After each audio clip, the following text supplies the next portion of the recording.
Welcome back, everyone. It's Caleb. I'm sitting in the 2025 Buick Enclave Avenir.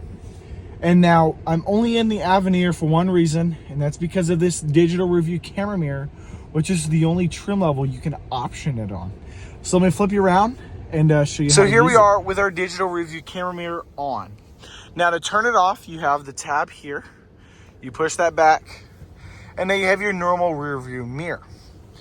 Now, if you have, say, a ton of stuff in the back, you can't see out the back window for whatever reason, you go ahead and flip this tab back up, and now there's there you go. So you have these three buttons here. You can kind of see them.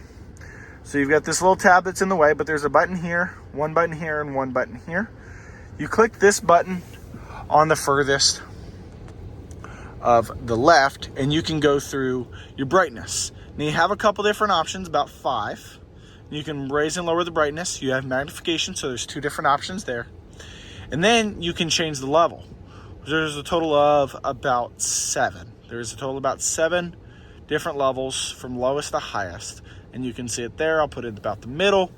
And then you can turn it off. If you don't like it, makes some people nauseous, similar to the heads-up display. But the digital review camera mirror can come in handy. Thank y'all for watching. Hope you're enjoying your digital review camera mirror. I'll see y'all on the next one.